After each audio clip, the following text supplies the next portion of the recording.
చూడండి. అందులో ఒక 5 పచ్చిమిరపకాయలు, ఒక పెద్ద నీరుల్లిపాయ, ఒక పెద్ద వెల్లుల్లిపాయ, చిన్న అల్లం కొమ్ము వేసి ఇది మిక్సీ చేశానండి.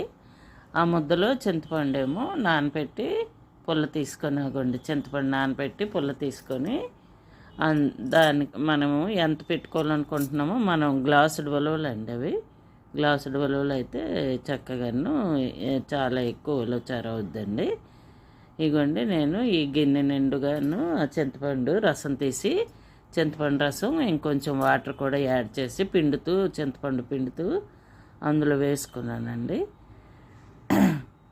చూసారా, ఇదిగోండి చారు పెట్టుకున్నాను. ఇది చక్కగా మరిగాక పోపు వేసుకోవాలండి. ఎండుమిరపకాయలు, మళ్ళీ వెల్లుల్లి రబ్బలు, ఆవాలు, జీలకర్ర పోపులు వేయించి ఇంగు ఇష్టమైన వాళ్ళు ఇంగు కూడా కొంచెం వేసుకుంటే